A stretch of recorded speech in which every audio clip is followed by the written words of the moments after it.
Եվ ուզում եմ մի օրինակ էլ հարցնեի մարզպետը, Սյունիքի մարզպետը, օրինակ որոշում է ստորագրել փետրվարի 9-ին, երբ որ արդեն այդ կարգավորումները գործել են, եւ այդ որոշմամբ գումար է բաժանվել քաղաքացիներին, ովքեր աջակցության համար դիմել են մարզպետարանին։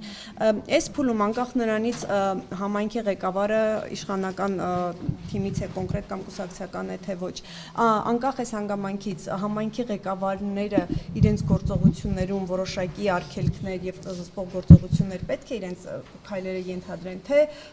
այսինքն դուք ոնց եք այդ սահմանը հասկանալու, օրինակ այս գումարի բաժանումը կարելի է եւ որևէ բան չի ենթադրելու կոնկրետ մի ուժի համար, թե ոչ,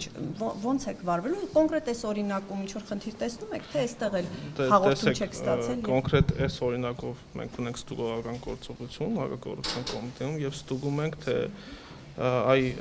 տվյալ պաշտոնատար անձը կուսակցության անդամ է հանդիսանում, չի հանդիսանում, այդ գումարը բաշխվել է համապատասխան դիմումների հիման վրա քաղաքացիների, թե ոչ, ինչ նպատակ է հետապնդել այդ գումարի բաշխումը, երբ որ ավարտական ունենանք, արդեն ստուգողական գործողություններ ունենանք ավարտական process, այդ դրա մասին նորից եմ ասում, հանրությունը կիրազեկվի կոնկրետ ձեր ասած դեպքում։ Իսկ թե սահմանը ինչպես ենք որոշում, հա, իրավական առումով, սահմանը որոշում ենք յուրաքանչյուր դեպքում առանձին, կախված տվյալ դեպքի հանգամանքներից։ Հիմա ես չեմ կարող կանխորոշել եւ նշել, թե որ դեպքում մենք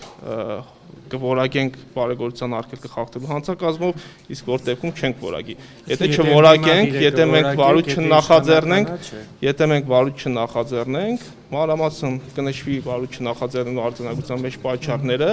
եւ այդ մասով նաեւ հանրությունը կիրազեկվի։ Ինչ վերաբերում է ձեր հարցին, թե եթե ընդդիմադիր է, եթե ոչ, ապա կարող եմ կոնկրետ դեպք նկարագրել, երբ որ բարեգործության արգելքը խախտելու հանցակազմով մենք նախորդ Էջմիածնի ընտրություններում, այո, հիշում ենք մեր գործընկերներից Լիան Սարգսյան, տեսանյութ վերջացնեմ, հա։ Չէ, դեպքն եմ ուզում ձեզ հիշեցնել։ Թողեք վերջացնեմ, ես դեպք հիշացնեմ, դուք մնացածը, հա։ Երբ կվերջացնեք։ Հիմա եթե փոխադարձ հարգանքի մթնոլորտում շարունակելու ենք հարցազրույցը, շարունակենք, եթե չէ, ես թողեմ գնամ, ձեր հարցադրումները արեք։ Դե սպասեք, ես նախորդ հարցի պատասխանը տամ, հետո ձեզ լսեմ, հա։ Մենք Էջմիածնի ընտրություններով կոնկրետ ունեցանք բարեգործության արգելքի խախտման դեպք, որը մեղադրյալ է քաղաքացիական պայմանագիր կուսակցության անդամը բարեգործություն կատարելու համար։ Հետևաբար ձեր այն մեկնաբանությունը, որ կախված թե որ կուսակցությունից է եւ ըստ այդմ էլ նաեւ որոշում կայացնենք, դա իրականության հետ կապ չունի։ Նախաքննությունը ավարտվել է այդ գործով։ Այդ գործով նախաքննությունը ավարտվել է, անձը գտնվում է տնային կալանքի տակ եւ գործը մեղադրական եզրակացությամբ ուղարկվել է դատարան։ Գնանք էլի թեմայի հետ կապված։ Հստակ սահման, ինչպես է լինել, օրինակ պետական պաշտոնյան այդ ընթացքում ինչ որ քայլանում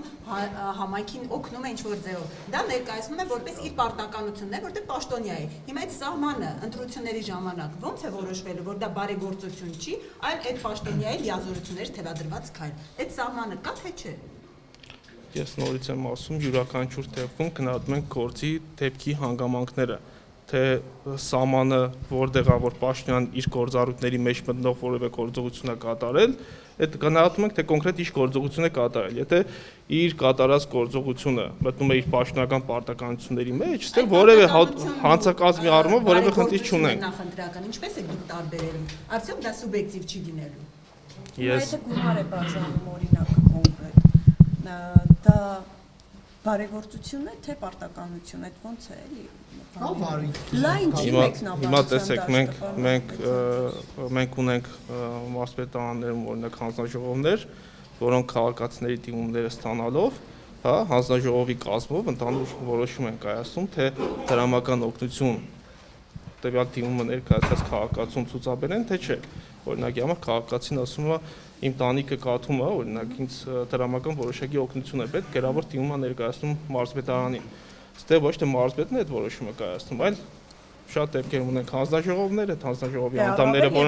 որոնք կուսակցականներ չեն, օրինակ եմ ասում, ես հիպոթետիկ դեպքի մասին եմ խոսում։ Եւ այստեղ առավել եւս դառնում է խնդրահարույց։ Ես հիպոթետիկ դեպքի մասին եմ խոսում, ես կոնկրետ դեպքի մասին չեմ խոսում։ Եթե ունենանք կուսակցության անդամ, այլ իրավական քննադատական կլինի։ Եթե ունենանք կուսակցության ոչ անդամ, հա, կունենանք այլ իրավական քննադատական։ Իմ ասածն է, որ ցանկացած դեպքում, երբ որ ստանում ենք հաղորդում, այդ հաղորդման կապակցությամբ ստուգում ենք, գործողություններ ենք անում, իրավական առումով դեպքի հանգամանքները համադրում ենք Քերական օրենսգրքի 221 հոդվածի հետ, եւ եթե ունենք նույնացում, այդ դեպքով քերական բարույթ կնախաձեռնվի։ Այ օրինակի համար Էջմիածնի դեպքի հետ կապված մենք տեսանք, որ բարեգործություններ կատարվել եւ ունեցանք նախաձեռնված քերական բարույթ, ունեցանք դատի տրված անձ։ Բաժանորդագրվեք Արմադ մեդիայի ալիքներին YouTube-ում, Facebook-ում, Instagram-ում եւ Telegram-ում։